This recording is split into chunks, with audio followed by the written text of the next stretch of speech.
Hallelujah. प्रभु की स्तुति और प्रभु की आराधना करते हैं। आज के दिन के लिए एक बार फिर परमेश्वर ने हमें उस अवसर दिया कि हम परमेश्वर के वचन में से कुछ बातों को सीखने पाए, समझने पाए। और मेरी ये प्रार्थना है, पवित्र आत्मा हमारी सहाय करे, हमें ज्ञान, बुद्धि और समझ दे कि हम इस वचन को समझने पाए। आमीन। आज हम सीखने वाले हैं कि दानियल को जब सिंहों की मांद में डाला गया तो उनके शरीर के ऊपर क्यों कोई भी हानि के चिन्ह नहीं पाए गए। Why no harm was found on Daniel when he has been put in the den of lions? मेरे प्रियो, हमने बहुत बार सुना है कि दानियल को सिंहों की मांद में डाला गया, लेकिन सिंह उनके ऊपर कोई भी हमला नहीं कर पाए, ना उनके शरीर के ऊपर कोई भी हानि पहुंचाने पाए। लेकिन क्या मैं और आप परमेश्वर के उस वचन को जानते हैं जो कहता है कि इस ही कारण दानियल के ऊपर हानि के कोई भी चिन्ह नहीं पाए गए। आज हम सीखने वाले हैं कि क्यों दानियल सुरक्षित रहे, क्यों सिंहों की मांद में जो शेर शायद भूखे होंगे, शायद कई दिनों से उनको कुछ खाना नहीं दिया गया होगा, लेकिन फिर भी वह दानियल को कोई भी हानि नहीं पहुंचाने पाए। क्यों? मेरे प्रियो, हम आगे बढ़े उससे पहले मैं आपको दानियल चैप्टर 6, दानियल और उसका अध्याय 6 के बारे में थोड़ा ब्रीफ कर दूं, जिसमें कि ऐसा लिखा है कि दारा राजा उन्होंने 3 अध्यक्ष ठहराए, जिसमें से एक था दानियल, और उन तीनों को रिपोर्टिंग करने वाले 120 लोग थे। और बाइबल उसकी आगे चौथी और 5वीं आयत में हमें बताता है कि वो ही लोग दानियल के विरुद्ध में कोई दोष ढूंढने लगे, कोई अपराध ढूंढने लगे कि उसको उस पद से हटाया जाए। लेकिन बाइबल 100% श्योर बताती है कि दानियल के विरुद्ध में कोई भी दोष या अपराध न पाया गया। तब यही अध्यक्ष और अधिपति लोग राजा के पास जाकर राजा को विनती करते हैं। आप मेरे साथ दानियल उसका 6ठा अध्याय और उसकी 7वीं आयत में देख सकते हैं। Daniel chapter 6 and verse 7। राज्य के सारे अध्यक्षों ने और हाकिमों, अधिपतियों, न्यायियों और गवर्नरों ने भी आपस में सम्मति की है कि राजा ऐसी आज्ञा दे और ऐसी कड़ी आज्ञा निकाले कि 30 दिन तक जो कोई, हे राजा, तुझे छोड़ किसी और मनुष्य या देवता से विनती करे, वह सिंहों की मांद में डाल दिया जाए। मेरे प्रियो, जैसे कि मैंने आप थोड़ी देर पहले आपको बताया कि दानियल को ही रिपोर्टिंग करने वाले ये 120 लोग थे। वो ही लोग मिलके राजा को एक विनती करते हैं कि हे राजा, जो कोई आपको छोड़ किसी और देव, किसी और परमेश्वर की उपासना करे, तो उसको सिंहों की मांद में डाला जाए, और वो भी सिर्फ 30 दिनों के लिए। 30 दिनों के लिए अगर ऐसी हम आज्ञा बाहर लाते हैं और कोई उसमें पकड़ा जाता है कि वो आपको छोड़ किसी और की उपासना करता है, आराधना करता है, तो उसको सिंहों की मांद में डाल दिया जाए। और राजा ने उस पत्र के ऊपर हस्ताक्षर किया, अपनी मोहर लगाई और कहा कि ठीक है, ऐसा ही होने पाए। और वचन कहता है कि वो कभी न बदलने पाएगा। जैसा राजा ने निर्णय कर लिया वैसा ही होगा। दानियल उसका चैप्टर 6 एंड वर्स 10।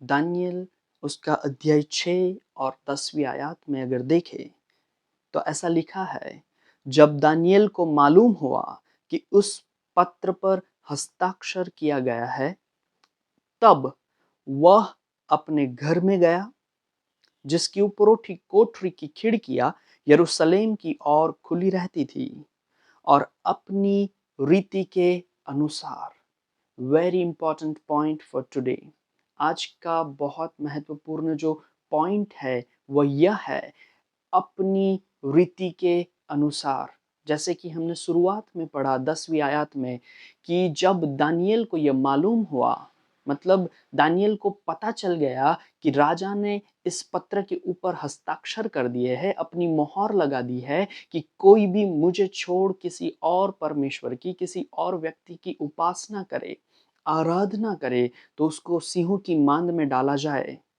फिर भी उसको ये मालूम होने के बावजूद भी बाइबल कहता है, अपनी रीति के अनुसार, कुछ नया नहीं, जैसे वो पहले करते थे वैसे ही आज भी उन्होंने निर्णय लिया कि चाहे कुछ भी हो जाए, लेकिन मैं मेरे परमेश्वर के आगे अपने घुटने टिकाकर उसकी स्तुति और आराधना करूंगा, मैं उसकी ही उपासना करूंगा।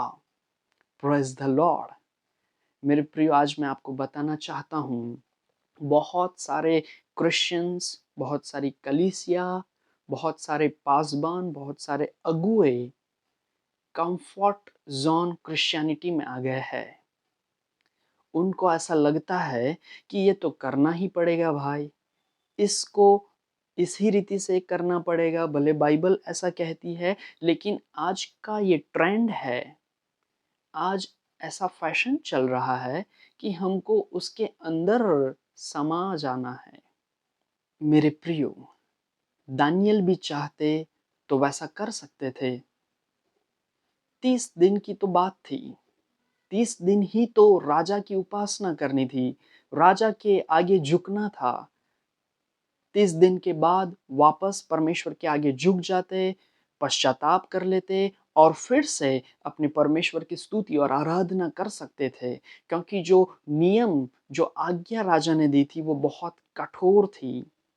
क्योंकि अगर राजा को या किसी को भी राज्य में से पता चल जाए कि दानियल ने राजा को छोड़ अपने परमेश्वर की उपासना की है, अपने परमेश्वर के आगे घुटने टेक कर विनती की है, तो उसी समय उनको ले जाकर सिंहों की मांद में डाल दिया जाएगा। लेकिन ऐसा सुनने के बावजूद भी, ऐसा होने के बावजूद भी, वो ऐसे कंफर्ट जोन में आना नहीं चाहते थे, जैसे कि आज के क्रिश्चियंस, आज की कलीसिया, आज के पासबान और अगुए आ जाते हैं कि ये थोड़े समय के लिए हम गवर्नमेंट को फॉलो करने के लिए, या किसी व्यक्ति को अच्छा लगाने के लिए, या फिर किसी के लिए अच्छा बनने के लिए हम थोड़ा ही समय के लिए परमेश्वर के वचन को साइड करके उनकी इच्छा के अनुसार क्यों न कर ले, ताकि हमें टाइथ एंड ऑफरिंग मिल जाए, ताकि हम उनके आगे बहुत महान व्यक्ति बन जाए, क्योंकि हम उनके लिए एक महत्वपूर्ण व्यक्ति बन जाए और वो हमें कोई भी हानि न पहुंचाने पाए। लेकिन मेरे प्रियो, दानियल ने एक निर्णय लिया कि चाहे कुछ भी हो जाए, मैं स्वर्ग और पृथ्वी के बनाने वाले परमेश्वर की स्तुति और प्रशंसा करता रहूंगा, उसके ही आगे अपने घुटने टेकूंगा, उसकी ही स्तुति और आराधना करूंगा। Praise the Lord. वही आयत का दूसरा भाग अगर हम पढ़ें, जिसमें ऐसा लिखा है, और अपनी रीति के अनुसार, जैसा वह दिन में 3 बार अपने परमेश्वर के सामने घुटने टेक कर प्रार्थना और धन्यवाद करता था, वैसा ही तब भी करता रहा।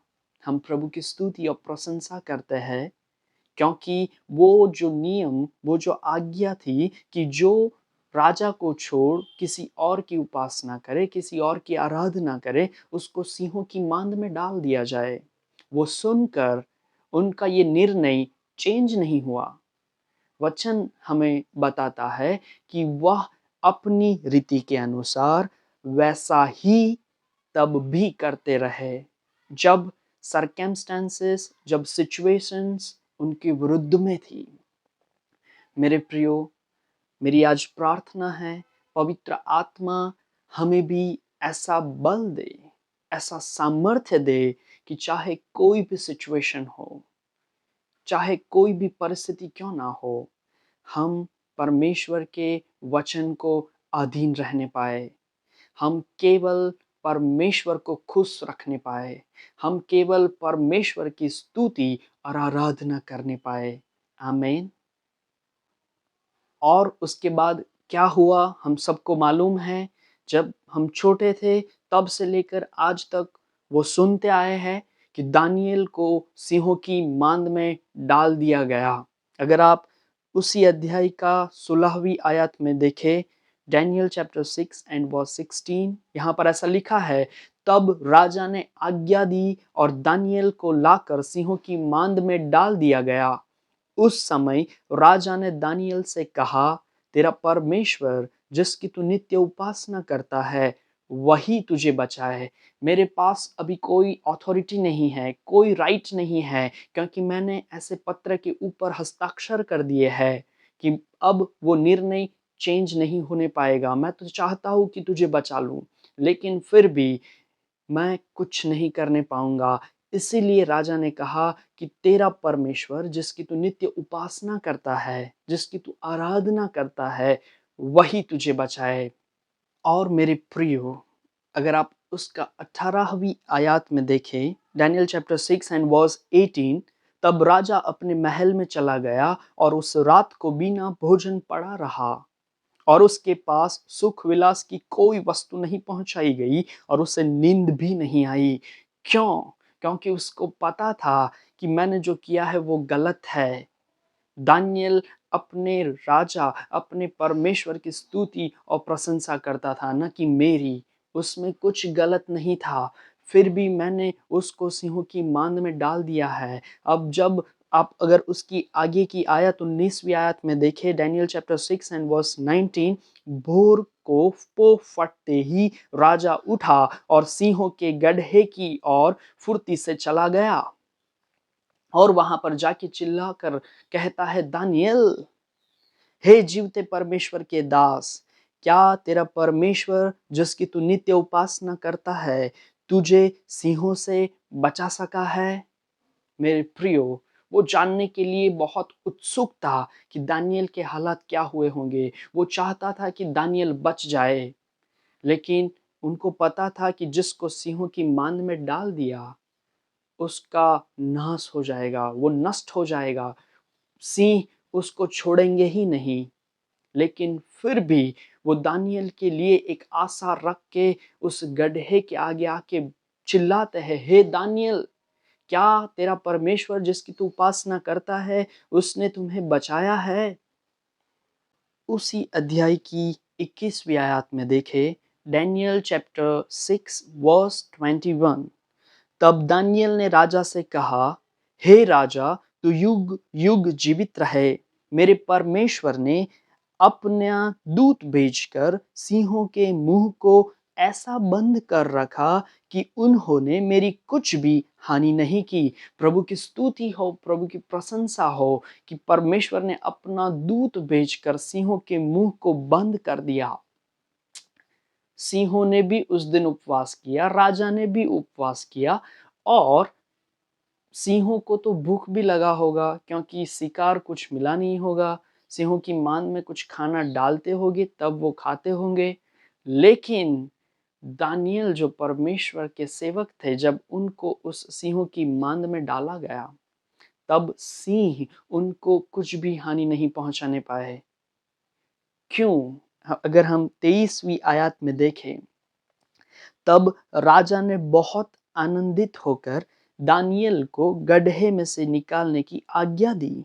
अतः दानियेल गड्ढे में से निकाला गया और उस पर हानि का कोई चिन्ह न पाया गया। No harm was found on Daniel in the lion's den. कोई भी चिन्ह न पाया गया। मेरे प्रियो, आज हम जानना चाहते हैं कि क्यों उसके शरीर के ऊपर, दानियेल के ऊपर हानि का कोई चिन्ह न पाया गया। उसी आयत में लिखा है, डैनियल चैप्टर 6 एंड वर्स 23, क्योंकि वह अपने परमेश्वर पर विश्वास रखता था। Praise the Lord. मेरे प्रियो, हम प्रभु की स्तुति और प्रशंसा करते हैं ऐसे विश्वास के लिए। जैसे कि हमने थोड़ी देर पहले वो कंफर्ट जोन की बात की, ऐसे विश्वासियों की, ऐसे क्रिश्चियनिटी की, ऐसे मानसिक व्यवस्था की, कि जो थोड़े दिन के लिए, थोड़े समय के लिए अगर परमेश्वर की इच्छा को, परमेश्वर की आज्ञा को, परमेश्वर के वचन को साइड करना पड़े तो चल सकता है, क्योंकि वो ट्रेंड है, क्योंकि वो ऐसा फैशन चल रहा है। आज के ज़माने में तो ऐसा ही होता है। वैसा करके परमेश्वर के वचन को साइड करने वाले हैं। ऐसा विश्वास नहीं था ये।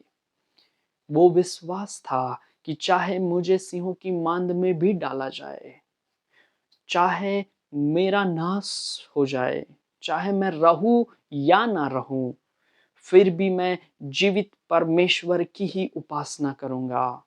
मैं जीवित परमेश्वर की ही स्तुति और प्रशंसा करूंगा। हम प्रभु की स्तुति और आराधना करते हैं, और आज के जो वचन का, आज के जो प्रश्न का उत्तर भी हमें यहाँ पर मिलता है कि और उस पर हानि का कोई चिन्ह न पाया गया, क्योंकि वह अपने परमेश्वर पर विश्वास रखता था। प्रभु की स्तुति हो, क्योंकि वो विश्वास कुछ अलग था। उसी अध्याय की 10वीं आयत में जैसे कि हमने पढ़ा, डैनियल चैप्टर 6 एंड 10, कि जब दानियल को मालूम हुआ कि ऐसे पत्र के ऊपर हस्ताक्षर कर दिए गए हैं कि कोई भी राजा को छोड़कर किसी और व्यक्ति, किसी और परमेश्वर की उपासना करेगा तो उसको सिंहों की मांद में डाल दिया जाएगा, फिर भी वो जानकर भी अपनी रीति के अनुसार जैसा वह पहले करते थे वैसा ही करते रहे। दिन में 3 बार परमेश्वर के आगे घुटने टेक कर प्रार्थना, परमेश्वर के साथ समय बिताना, परमेश्वर की आवाज को सुनना। और यही रीजन था, यही विश्वास था कि जिसके कारण दानियेल के ऊपर हानि का कोई भी चिन्ह न पाया गया। प्रभु हम सबको ऐसे विश्वास से भरे, पवित्र आत्मा हमें ऐसा सामर्थ्य दे कि हम ऐसा विश्वास करने पाए। कंफर्ट जोन वाला विश्वास नहीं, थोड़े दिन वाला विश्वास नहीं, थोड़े समय वाला विश्वास नहीं, लेकिन चाहे कुछ भी हो जाए, हम परमेश्वर की आज्ञा के ऊपर खड़े रहेंगे, परमेश्वर के वचन को अधीन रहेंगे। वो वाला विश्वास प्रभु हम सब की सहायता करे कि हम उस विश्वास में बढ़ने पाए। प्रभु यीशु मसीह के नाम से आमीन।